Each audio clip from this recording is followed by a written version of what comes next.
तो दोस्तों शुरू करें। पढ़ाई रंगीन बनाने आ गए हम। कुछ नहीं ऐसा, ठीक है।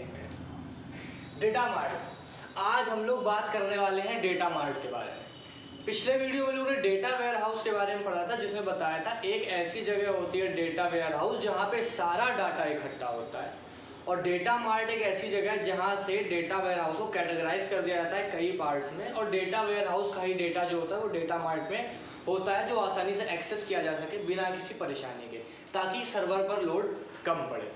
आज हम लोग सिर्फ डेटा मार्ट को ही पूरी तरीके से एक्सप्लेन करने वाले हैं। तो डेटा मार्ट को हम लोग को तो ये तो पता है कि डेटा वेयर हाउस का सब्जेक्ट होता है, साथ ही साथ क्या होता है, ये कुछ स्पेसिफिक बिजनेसेस और ग्रुप्स तक ही सीमित रह सकता है, इससे ज़्यादा ये आगे नहीं बढ़ पाता है।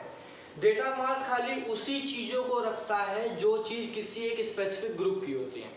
मान लीजिए किसी कंपनी ने प्रोडक्ट्स बनाए, तो एक डेटा मार्ट सिर्फ प्रोडक्ट्स की इंफॉर्मेशन को ही रखेगा, दूसरा डेटा मार्ट सिर्फ सेल्स की इंफॉर्मेशन को ही रखेगा, और तीसरा जो है वो आपका इन्वेंट्री जो आपके पास पहले से मौजूद है उसकी इंफॉर्मेशन को रखेगा। लेकिन जो डेटा वेयर हाउस उसमें सारा डाटा होगा, और ये डेटा मार्ट जो होंगे कहीं ना कहीं डेटा वेयर हाउस से कनेक्टेड हो भी सकते हैं और नहीं भी। इसके टाइप्स भी जो आज हम लोग पढ़ेंगे। तो सबसे पहले हम लोग बात करते हैं कि कितने टाइप्स के डेटा मार्ट होते हैं। उससे पहले इस मॉडल की बात कर लेते हैं।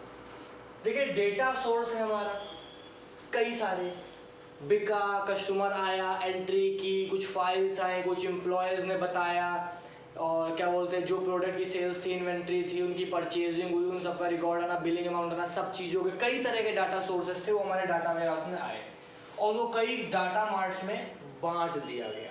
जैसे एक मैंने 3 का एग्जांपल लिया था, एक सेल्स जो आपका बिका हुआ सामान था वो, उसकी रिपोर्टिंग बिल्स, एक प्रोडक्ट जो आपने बनाया जो आपका स्टॉक है वो, एक इन्वेंट्री जो आपने बना के रखा हुआ है उसकी सारी इंफॉर्मेशन, एक प्रोडक्ट जो आपका बन के जा चुका है। ठीक, ये इस तरीके से हमारा जो है ये data source, data warehouse, data mart रहता है। अब बात करते हैं 3 तरह के डेटा मार्ट की। पहला जो होता है वो डिपेंडेंट होता है, दूसरा जो होता है वो इंडिपेंडेंट होता है, और तीसरा जो होता है ये हाइब्रिड होता है। आखिर डिपेंडेंट, इंडिपेंडेंट, हाइब्रिड होता किससे? डेटा मार्ट डिपेंडेंट, इंडिपेंडेंट और हाइब्रिड होता है डेटा वेयर हाउस से। जो डिपेंडेंट वाला होता है वो कहीं ना कहीं हमेशा डेटा वेयर हाउस से क्या रहता है, कनेक्टेड रहता है। मतलब कि अगर कोई भी चेंजेस हम लोग करते हैं डेटा मार्ट में, तो वो डेटा वेयर हाउस में अपने आप हो जाएंगे, या एक तरीके से हम लोग डेटा वेयर हाउस को एक्सेस कर रहे हैं डेटा मार्ट के थ्रू। और इसमें क्या होता है, एक यूजर जो होता है, जो मेन यूजर होता है, वो डेटा मार्ट को भी एक्सेस कर सकता है और डेटा वेयर हाउस को भी, और जो दूसरा होता है वो सिर्फ डेटा वेयर हाउस को एक्सेस कर सकता है। ये मतलब एक तरीके से डिपेंडेंट होता है, आपस में इंटरलिंक होता है। दूसरा जो होता है ये इंडिपेंडेंट होता है, मतलब डेटा मार्ट का डेटा वेयर हाउस से कुछ लेना देना नहीं है, ये सिर्फ अपना अलग एक वो बनाए हुए है, एक तरीके से रूलिंग कम्युनिटी है इसकी, जहाँ पे ये काम कर रहा है, और ये डेटा वेयर हाउस से किसी भी तरीके से इंटरेक्ट नहीं करता है। इसका कोई भी सेंट्रलाइजेशन नहीं होता है। कोई जो स्मॉलर ग्रुप्स होते हैं जो आइडियल होते हैं, जिनमें कोई चेंजेस नहीं होना होता है, या फिर जिनका एकदम अलग क्राइटेरिया होता है, उनको डाटा वेयर हाउस में रखने की जरूरत नहीं है, नहीं तो वो जगह खाते हैं। ऐसे डेटा मार्ट्स को अलग से बनाया जाता है जो अपने अलग ही प्रोसेसिंग करते हैं और अलग ही रहते हैं, वो डेटा वेयर हाउस से कभी कॉन्टेक्ट नहीं करते। एक तरीके से वो अलग डाटा होता है जिसको हम लोग अलग तरीके से रखते हैं। तीसरी चीज होती है हाइब्रिड होती है, मतलब कनेक्टेड रहता भी है और नहीं भी रहता है।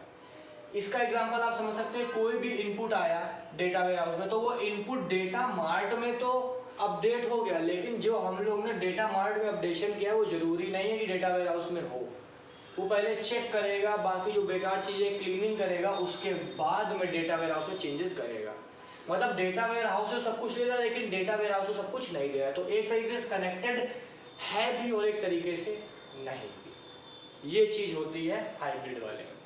अब कुछ एडवांटेज भी होते हैं डेटा मार्ट के, और कुछ डिसएडवांटेज भी होते हैं, ये तो हर जगह होता है, तो उनको डिस्कस कर लेते हैं। सबसे पहला तो cost effective. Data warehouse बहुत बड़ा होता है, उसको मैनेज करना, उसकी कॉस्ट संभालना, ज़्यादा लग भी सकती है और काम नहीं भी हो सकता है। लेकिन एक अलग अलग जो छोटे डेटा मार्ट हैं उनमें क्या कॉस्टिंग आएगी या क्या उसमें ज़रूरत है, उन चीज़ों को हम लोग मैनेज करके, क्लीनिंग करके, डाटा को सही तरीके से अरेंज करके आसानी से कर सकते हैं, तो हम लोग कॉस्ट को बचा भी सकते हैं। ईजी टू यूज़, सर्वर अगर सीधा डेटा वेयर हाउस सब कुछ कांटेक्ट करेगा तो बहुत ज़्यादा लोड पड़ेगा, डेटा मार्ट से अलग अलग तरीके से करेगा तो कम लोड पड़ेगा। कस्टमर्स के लिए डिज़ाइन होता है जिससे कस्टमर को भी आसानी ना हो, उनको प्रॉपर कनेक्शन मिल सके, फास्ट कनेक्शन मिल सके। इसमें डेटा मार्ट जो होता है वो बहुत ज़्यादा हेल्प करता है। फास्ट डाटा एक्सेस, जल्दी एक्सेस होता है डाटा। अब डिसएडवांटेज क्या होते हैं? कंपनी वाइड एनालिसिस नहीं कर सकता है, डेटा मार्ट अलग अलग है, सेल्स अलग अपना देख रहा है, प्रोडक्ट अलग अपना देख रहा है, इन्वेंट्री अलग अपना देख रहा है।